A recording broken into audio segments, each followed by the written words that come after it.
Di dalam Tuhan Yesus Kristus, di dalam pembacaan Alkitab khususnya dua bagian atau bagian yang pertama daripada Ulangan pasal yang kelima, maka saudara akan mendapati di situ dalam Ulangan pasal yang kelima, Alkitab banyak menuliskan berkaitan dengan perintah Allah, khususnya 10 perintah Allah.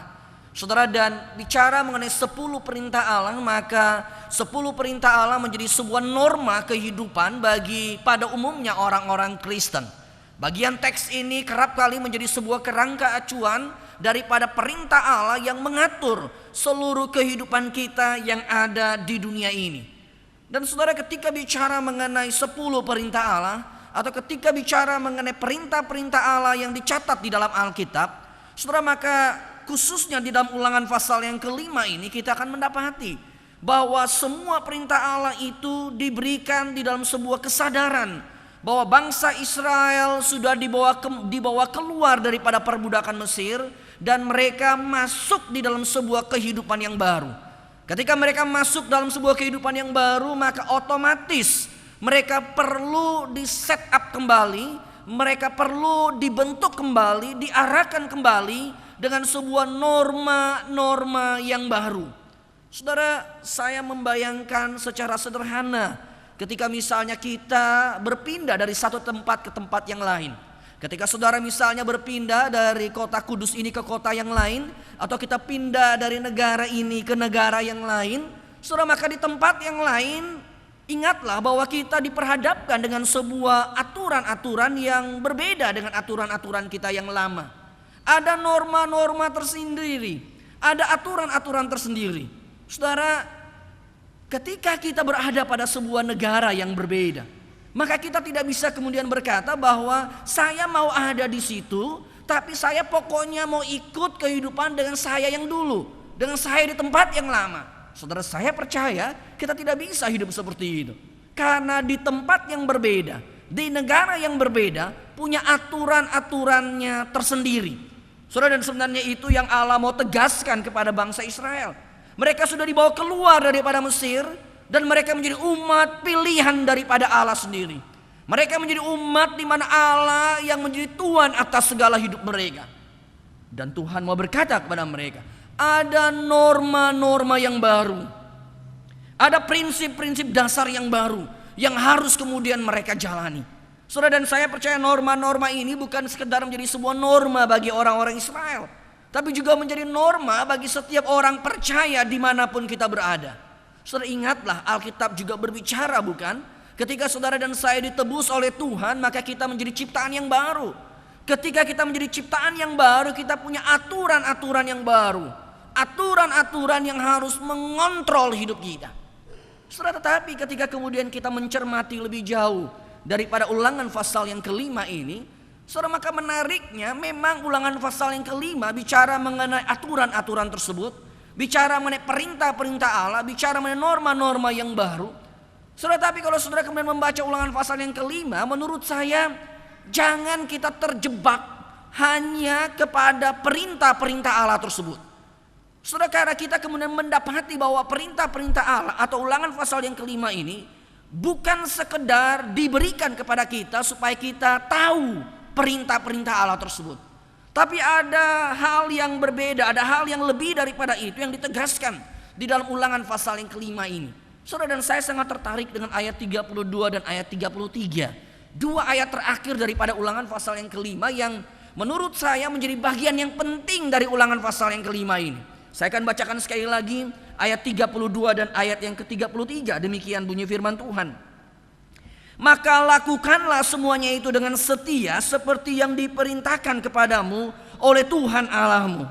Janganlah menyimpang ke kanan atau ke kiri, segenap jalan yang diperintahkan kepadamu oleh Tuhan Allahmu haruslah kamu jalani, supaya kamu hidup dan baik keadaanmu, serta lanjut umurmu di negeri yang akan kamu duduki.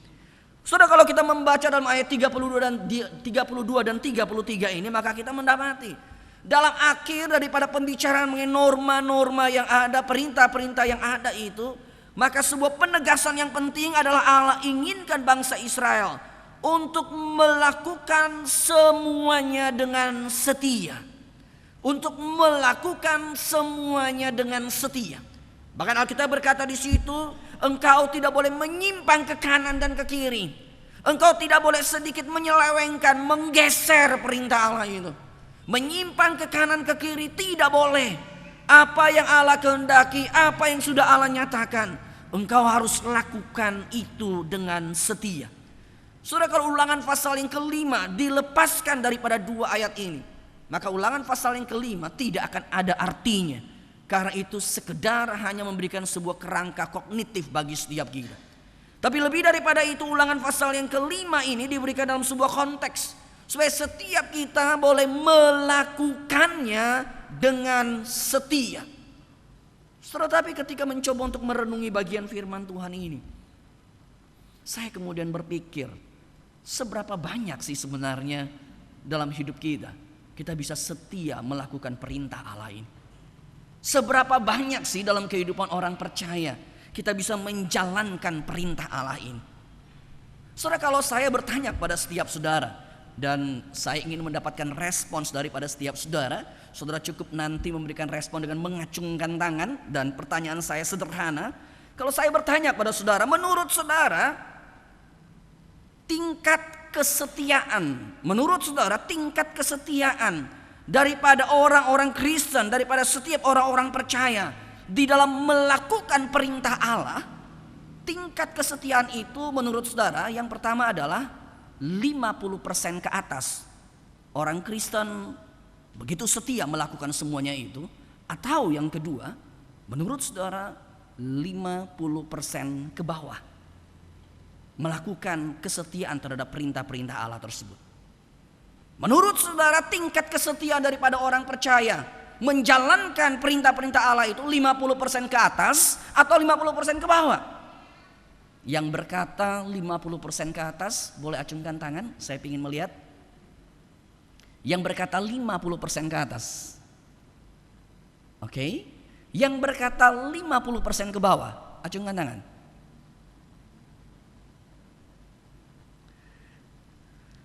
Saudara, menarik sekali. Ternyata di dalam survei pagi tadi dalam dua kebaktian, baik rayon 1, rayon 2 dan sampai sore hari ini, saya mendapatkan hasil yang sama. Saudara, dan itu sudah saya prediksi. Menurut saya ketika kita mau mencoba jujur untuk berkata, maka kita akan mendapati menarik sekali. Tingkat kesetiaan kita itu cenderung kita tidak setia kepada Allah. Saudara, sehingga yang menjadi pertanyaannya kalau begitu adalah, apakah Ulangan pasal yang kelima, apakah berbicara mengenai perintah Allah, bicara mengenai norma-norma moral daripada Allah? Saudara, ini hanya berhenti sekedar sampai kemudian kita tahu kebenaran-kebenaran Allah itu. Yang menjadi pertanyaannya adalah apa yang terjadi dengan hidup kita? Mengapa tingkat kesetiaan kita itu menjadi begitu berkurang? Saudara, dan dalam konteks itulah saya hendak mengajak kita untuk memikirkan lebih jauh. Apa yang sedang terjadi dan lebih tepatnya bagaimana kita mengupayakan dalam hidup ini, meskipun jelas sekali kita tidak mungkin sempurna. Ada kegagalan di sana sini, tetapi bagaimana kita mengupayakan sebuah tingkat kesetiaan yang lebih dari hari ke hari untuk lebih mentaati kebenaran firman Allah tersebut. Saudara, dan ketika mencoba untuk merenungi Ulangan pasal yang kelima ini, saya mendapati ada dua hal yang saya sebut sebagai sebuah spirit, sebuah semangat yang harus ada di dalam kerangka daripada hukum moral yang diberikan Allah di Sinai tersebut. Ada sebuah spirit yang menjadi kondisi atau menjadi spirit daripada Ulangan pasal yang kelima yang harus kita miliki. Dan Ulangan pasal 5 tidak boleh sekedar dilihat kepada perintah Allah tersebut. Saudara, ada dua hal yang menarik yang menurut saya yang perlu ada agar kita boleh lebih setia kepada Dia. Saudara, yang pertama adalah kalau saudara membaca di dalam bagian awal-awal ayat ini, khususnya sebelum ketika 10 perintah Allah itu diberitakan, saudara, maka Tuhan berkata pada Musa untuk mengingatkan bangsa Israel. Mereka diingatkan kembali, disadarkan kembali, diingatkan kembali bahwa mereka dulu adalah orang-orang yang ada di dalam perbudakan Mesir. Mereka dulu berada dalam tekanan yang begitu banyak. Mereka berseru kepada Allah untuk memohon belas kasihan, dilepaskan daripada semuanya itu. Dan Allah adalah Allah yang mendengar doa-doa mereka. Allah adalah Allah yang menyatakan kasih kepada mereka. Allah adalah Allah yang melepaskan mereka daripada perbudakan Mesir tersebut. Saudara, dan Allah berkata kepada Musa, ingatkan kepada bangsa Israel sebelum melakukan semua 10 perintah Allah itu. Sebelum melakukan semua norma-norma yang Allah berikan itu, maka engkau dan saya, bangsa Israel, harus diingatkan bahwa Allah adalah Allah yang kasih. Allah adalah Allah yang sangat mengasihimu, dan kesadaran syukur karena kasih Allah yang terus menerus engkau ingat, itulah yang kemudian harus menjadi sebuah fondasi di dalam engkau menjalankan perintah-perintah Allah ini. Saudara, ketika merenungi bagian poin ini, saya teringat ya.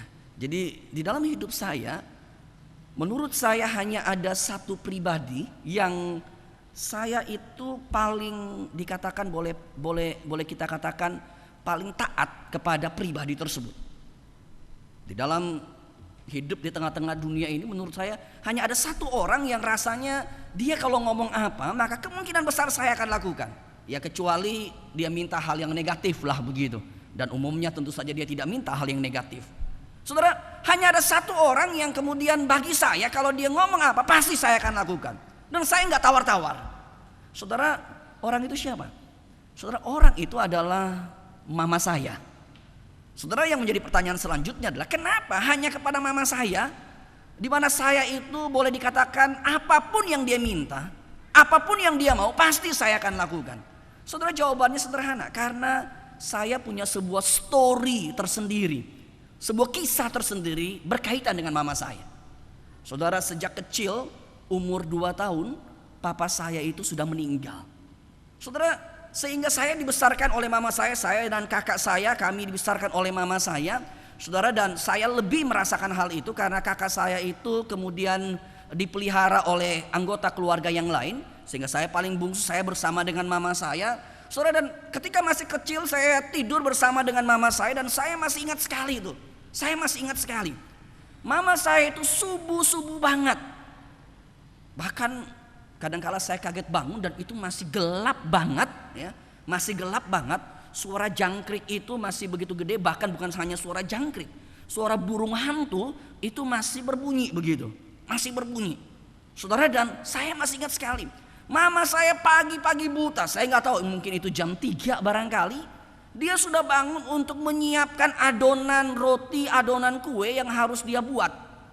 Mama saya tidak menikah setelah papa saya meninggal, dan dia menjadi seorang janda yang terus-menerus bekerja dengan setia untuk membesarkan anak-anaknya. Saudara, dan subuh dia sudah bangun. Saudara, pengalaman ini, pengalaman di mana saya disadarkan bahwa mama sudah berjuang habis-habisan, mama sudah berkorban habis-habisan, mama sudah memberikan kasih yang begitu besar. Saudara, itu membuat saya dalam hidup ini, kalau mama saya yang minta, pasti saya akan lakukan. Saudara, bahkan saya masih ingat ketika saya menikah, saya berkata kepada istri saya, oke, persyaratannya 2 ya. Yang pertama tentu saja, ada 3 sih persyaratannya ya.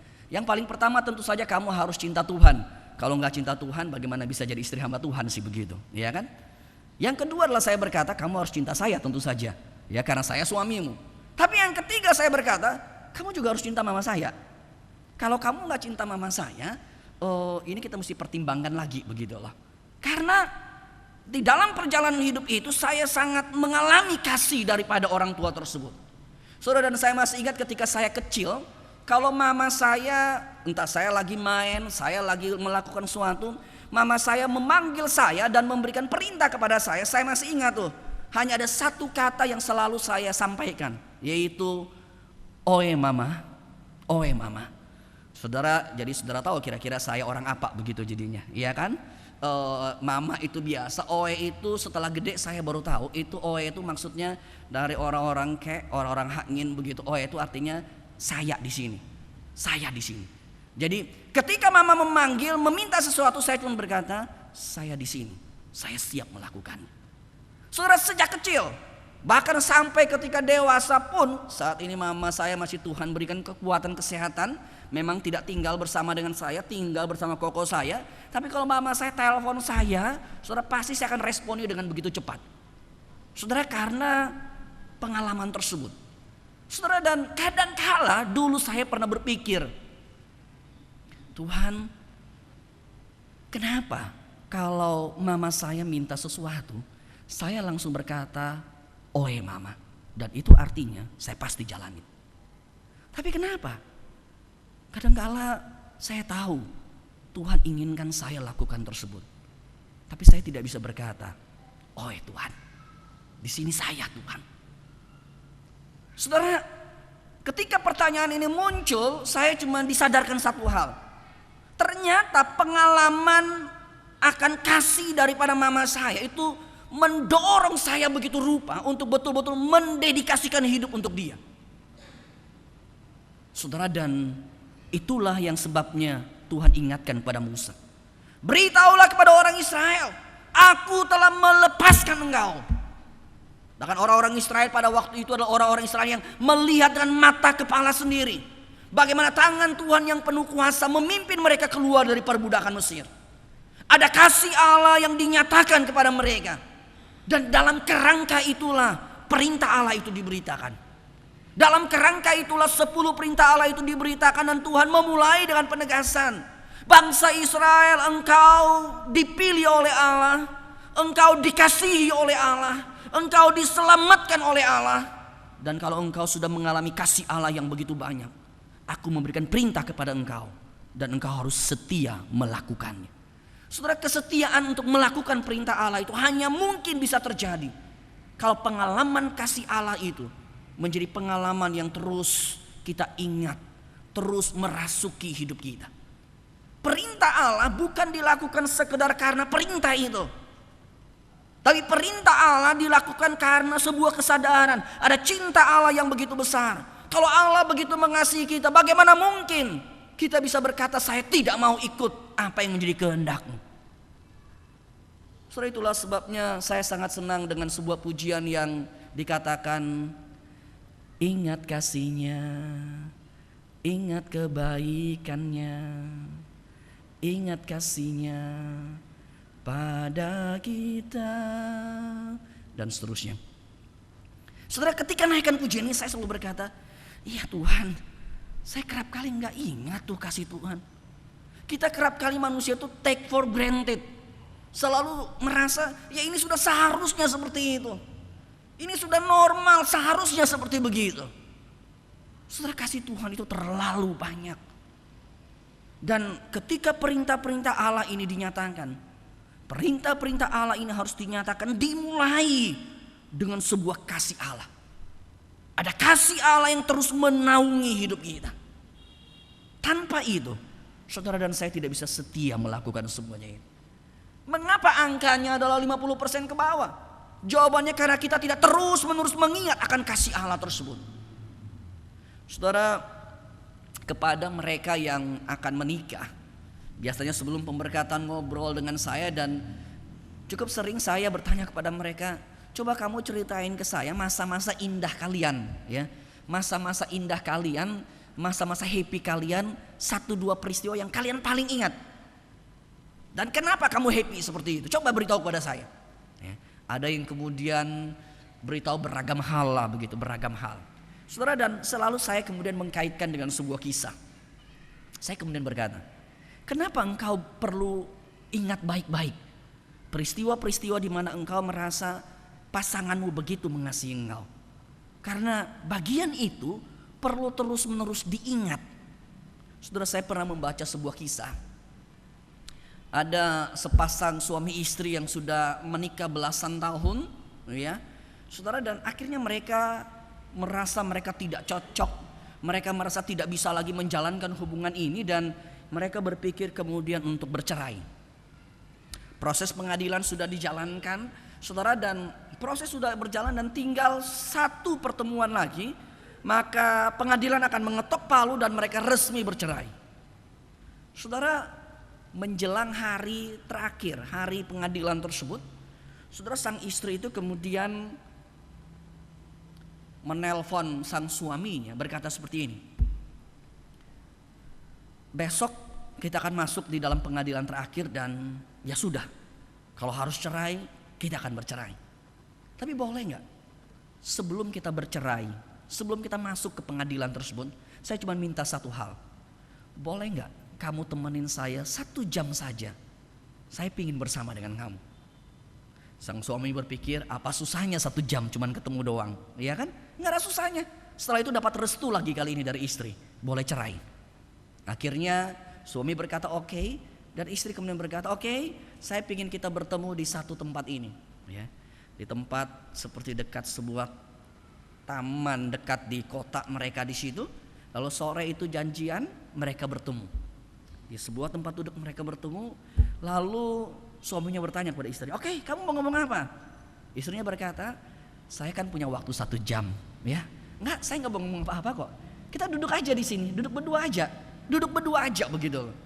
Mau ngapain emangnya? Pokoknya duduk aja berdua begitu, duduk aja berdua. Ya udah, suaminya kemudian juga duduk di situ. Sambil duduk karena memang nggak ada ngobrol apa-apa, ya otomatis mereka cuma ngelihat ke sana, ngelihat ke sini, ngelihat ke situ dan sebagainya.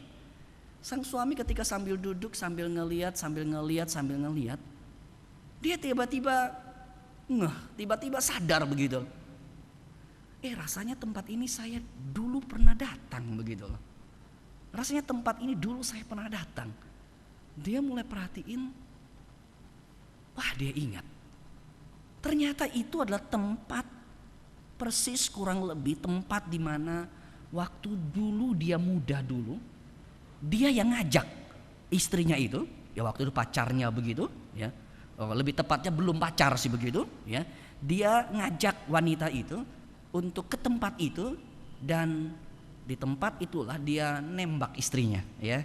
Maksudnya bukan nembak beneran gitu ya, dia menyatakan cintanya kepada sang istri, ya. Menyatakan cinta kepada sang istri. Dan dia kemudian tiba-tiba hal-hal tersebut tuh muncul. Dia kemudian ingat dengan begitu jelas adegan-adegan waktu dulu. Ketika dia berkata pada istrinya, dia mencintai istrinya dan mau berpacaran, istrinya tuh awal-awalnya tuh kagak mau, ya, agak nolak-nolak, tapi dia agak sedikit maksa dan berikan garansi seperti itu. Dia berkata, benar dah, gue nggak akan bermain-main dan gue sungguh mencintai kamu dengan kesungguhan hati. Saudara, dan menit-menit itu memang mereka nggak ngobrol, tapi peristiwa itu seperti muncul begitu rupa. Saudara, dan akhirnya sang suami itu berkata pada istrinya, saya tahu kenapa kamu ingin ngajak kita ketemu di sini. Saya ingat tempat ini. Dan jujur saya merasa malu karena dulu saya dengan begitu gampang berkata, saya benar-benar akan mencintai kamu, akan mengasihi kamu. Dan sore itu suaminya kemudian berkata, bolehkah saya minta kesempatan sekali lagi? Kita batalin rencana perceraian ini. Kita coba menjalankan kehidupan berkeluarga lagi. Saudara, dan istrinya kemudian berkata, kalau kamu mau begitu, oke, kita batalkan rencana perceraian ini. Saudara, ketika membaca kisah itu, saya cuma mengerti satu hal. Ada spot-spot tertentu yang membawa memori kita kepada cinta yang semula. Itu menjadi bagian yang penting. Di dalam kehidupan keluarga kita dan khususnya dalam kehidupan kita dengan Tuhan. Itulah sebabnya Tuhan mengatakan pada jemaat di Efesus di kitab Wahyu, aku mencela engkau karena engkau telah meninggalkan kasihmu yang semula. Saudara, saya sangat khawatir kita seperti jemaat di Efesus, setiap minggu masih beribadah. Bahkan kita aktif di sana sini, bahkan saya sebagai pendeta berkhotbah di sana sini. Tapi sesungguhnya cinta yang semula itu sudah tidak ada lagi. Sehingga kita melakukan semuanya ini hanya sebagai sebuah job semata. Dan kita tidak punya hati yang sungguh untuk mengasihi dia. Hati yang sungguh untuk mencintai dia. Saudara, ingat kasihnya, ingat kebaikannya. Dan kasih Tuhan, kebaikan Tuhan, itulah yang mendorong kita untuk kemudian melakukan perintah-perintahnya. Itulah sebabnya firman Tuhan berkata, perintah-perintah Tuhan itu sebenarnya tidak sulit. Saudara, dan bukankah itu yang terjadi? Kalau kita mencintai seseorang, apapun yang dia minta jadinya nggak sulit, bukan? Kita akan lakukan apapun juga. Tapi mengapa perintah Allah menjadi sulit? Sangat mungkin terjadi karena kita tidak benar-benar mencintai dia lagi. Saudara ingat ketika pertama kali bertobat, entah pada masa muda, waktu retret barangkali, atau waktu KKR, waktu kebaktian penginjilan barangkali. Saudara ingat pertama kali saudara bertobat? Saudara, saya rasa pengalaman pertama bertobat menjadi pengalaman yang sangat indah, bukan? Hidup kita diubah begitu rupa dan kita berkobar-kobar. Kita menjadi militan begitu rupa, begitu mencintai Tuhan begitu rupa. Bahkan ada banyak anak-anak remaja yang berani melawan orang tuanya, yang meminta untuk menyembah berhala yang masih ada di rumah mereka. Dan mereka berkata, enggak, ini untuk Tuhan. Saya adalah milik Kristus.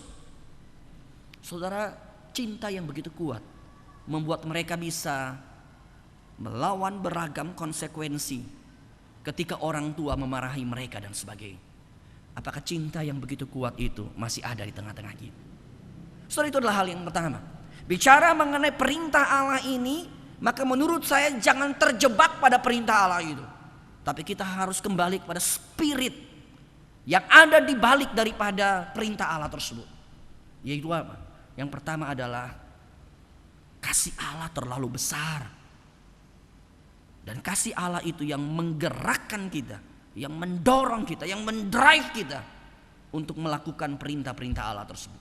Hal yang kedua, yang terakhir, kalau saudara membaca di dalam Ulangan pasal yang ke-5, saudara, maka saudara akan mendapati di situ pada waktu itu para penatua Israel, saudara, mereka itu mengalami sebuah perjumpaan yang real dengan kehadiran Allah.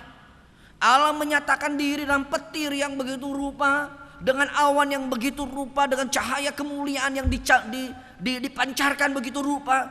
Mereka berhadapan secara real dengan kehadiran Allah. Saudara, dan ketika mereka berhadapan dengan kehadiran Allah itu membuat mereka kemudian berkata pada Musa, kami orang yang tidak layak berjumpa dengan Allah. Bagaimana mungkin kami bisa berhadapan muka dengan Allah? Saudara, dan Musa kemudian yang berbicara kepada Allah, dan Musa kemudian mengingatkan kembali, engkau yang melihat kehadiran Allah tersebut, dan kehadiran Allah itulah yang kemudian memberikan perintah Allah, memberikan perintah ini untuk engkau jalani. Saudara, dan kehadiran Allah yang real ini menjadi penting, karena kehadiran Allah itu memberikan sebuah kegentaran tersendiri, membuat sebuah kegentaran. Orang-orang Israel pada waktu itu kemudian menjadi takut kepada Allah, dan mereka tidak bermain-main terhadap perintah Allah tersebut. Kehadiran Allah memberikan kegentaran, memberikan keseganan untuk tidak bermain-main terhadap apa yang menjadi perintah daripada Allah. Saudara, saya mengambil contoh sederhana. Kalau misalnya saat ini di dalam kebaktian kita di tempat ini, saudara, tiba-tiba kemudian Presiden Susilo Bambang Yudhoyono kemudian hadir di dalam kebaktian di tempat ini. Pertanyaan saya, ada beda nggak kebaktian ini dihadiri oleh Presiden SBY dan tidak dihadiri? Ada beda nggak? Beda nggak? Beda? Bedanya mana? Saudara, mungkin saya harap saudara tidak menjawab, bedanya Pak Tommy minta maaf, kami lebih lihat dia ketimbang kamu, begitu ya.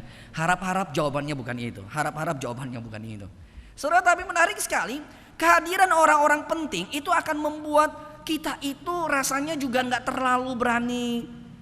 Misalnya kalau saudara yang mungkin bukan kebiasaan lah begitu ya, kadangkala datang ke gereja sambil tidur-tiduran sedikit, sambil main-main sedikit, sambil senggol sana senggol sini. Kalau ada orang penting datang, saudara kayaknya cenderung nggak terlalu berani macam-macam gitu. Kayaknya kegentaran itu langsung muncul, ya. Kegentaran itu langsung muncul. Apalagi kalau dia duduk di samping saudara. Saudara kayaknya akan menunjukkan sebuah paras wajah yang kayaknya ini tipe orang yang serius, sungguh-sungguh beribadah begitu. Saudara nggak berani main-main di situ, nggak berani main-main di situ. Saudara, pada tanggal 1 Januari kemarin di kebaktian awal tahun di gereja kami di Sinode begitu di GKY di Jakarta, Saudara, pas kebaktian waktu itu Bapak Basuki, Wakil Gubernur DKI Jakarta sekarang, Ahok, ikut kebaktian bersama istrinya dan mamanya di situ. Saudara, dan salah seorang jemaat saya pas duduk dekat di situ langsung sedikit mengambil foto pakai bebek begitu ya, langsung dikirim ke kami. Saya pikir dalam hati ini, jemaat heran, wajah saya nggak pernah difoto, si Ahok kok difoto begitu loh. Kan saya nggak kalah ganteng sama dia. Saudara, tetapi menarik sekali. Kehadiran orang-orang seperti ini akan membuat kita itu kayaknya agak sedikit berbeda. Auranya itu agak berbeda. Saudara, apalagi dengan kehadiran Tuhan. Kehadiran Tuhan yang real itu membuat saudara dan saya nggak berani bermain-main dengan hidup ini. Saudara, kalau saudara coba ingat baik-baik, pertama kali saudara mulai mau berbuat dosa, entah itu nyontek, entah itu curi, entah itu apalagi nilep barangkali atau apapun juga begitu. Pertama kali ketika engkau mau berbuat dosa, sebelum berbuat dosa apa yang engkau lakukan biasanya? Kalau anak-anak mau nyontek, sebelum nyontek apa yang dia lakukan? Dia ngeliat dulu guru ada di sebelah mana begitu. Selalu orang mau melakukan dosa, dia ngeliat dulu. Dia mau pertama kali misalnya ke tempat yang nggak benar, dia lihat dulu kiri kanan. Ada yang kenal saya nggak ya? Ada nggak ya? Aman, masuk. Dia mau nyontek, dia lihat kiri kanan aman. Guru pas lagi di mana, nyontek dia. Dia mau nyuri, dia pasti mau lihat seperti begitu. Saudara, kenapa kita perlu melihat? Saudara, menarik sekali. Kehadiran orang-orang tertentu itu membuat kita nggak berani macam-macam. Apalagi kehadiran orang yang kita kenal, orang yang kita respect kepada dia. Saudara, saya rasa nggak ada jemaat tuh, ya apalagi majelis yang ada pendeta di situ, ya dia berani sembarangan. Biasanya kalau jemaat-jemaat, kalau pendeta datang langsung berkata, pendeta datang. Oke, kita nggak boleh macam-macam gitu, nggak boleh macam-macam. Pendeta datang, berarti kalau pendeta nggak datang boleh macam-macam lagi gitu. Saudara, karena kehadiran itu akan berdampak berbeda. Saudara, dan saya mau berkata kepada saudara, ketika engkau melakukan hal-hal yang berdosa di hadapan Tuhan, berdosa di dalam hidupmu, engkau mungkin lihat kanan kiri, depan belakang, tapi engkau lupa bukan melihat di atas di mana Tuhan yang terus melihat kita. Engkau dan saya harus menyadari Allah itu adalah Allah yang ada bersama dengan kita. Saudara, ada sebuah bahasa Latin, coram deo, ya coram deo, artinya living every moment in the presence of God. Jadi kita hidup di dalam setiap bagian hidup kita, setiap peristiwa-peristiwa hidup kita dengan sebuah kesadaran kita hidup tuh di depan kehadiran Allah. Allah ada di mana-mana. Allah ada di tempat ini. Sehingga bagaimana mungkin kita bisa bermain-main? Saudara, itulah yang menjadi fondasi ketika perintah Allah itu diberitakan. Allah berkata kepada Musa, ingatlah kepada bangsa Israel. Penatua-penatuamu melihat aku hadir di situ. Dan itu harus terus engkau ingat. Saudara, sehingga dalam kesempatan ibadah sore hari ini ada dua hal yang saya harap boleh menjadi bagian yang terus kita ingat dalam sepanjang hidup kita. Yang pertama, ingat akan kasih Allah, ingat akan kebaikan Allah. Allah terlalu begitu baik kepada engkau dan saya. Bagaimana mungkin kita bermain-main dengan Dia? Kalau engkau bisa berkata, saya tidak akan mengecewakan entah mama, papa, atau pasangan, maka engkau dan saya harus lebih lagi berkata, aku tidak akan mengecewakan Tuhan. Karena Tuhan lebih baik daripada orang yang paling baik yang pernah ada dalam hidupmu. Dan yang kedua, engkau dan saya harus ingat, ada kehadiran Tuhan yang selalu bersama dengan kita. Dan jangan bermain-main. Saudara, dan dengan semangat seperti itulah, maka kita bisa melakukan firman-Nya, melakukan perintahnya dengan lebih setia. Saudara, mungkin engkau gagal, mungkin engkau jatuh, tapi kembali lagi kepada kasih Allah, kembali lagi menyadari kehadiran Allah, maka itu akan kembali membawa engkau dituntun kembali untuk lebih mengasihi dia. Saudara, itulah sebabnya bukan ketika Petrus gagal menyangkal Yesus 3 kali. Saudara, maka dalam adegan terakhir dari Injil Yohanes, di Yohanes 21, Yesus kemudian hanya bertanya kembali 3 kali. Simon anak Yohanes, apakah engkau mengasihi aku lebih daripada mereka yang lain ini? Simon anak Yohanes, Simon anak Yohanes, apakah engkau mengasihi aku? Saudara, dan ketika Petrus kembali kepada kasih Allah itulah, maka Yesus kemudian berkata, gembalakanlah domba-dombaku. Kuncinya ada di situ. Seluruh perintah Allah, seluruh perjanjian Sinai, kuncinya ada di situ. Dan mari kita kembali kepada semuanya itu. Kita berdoa.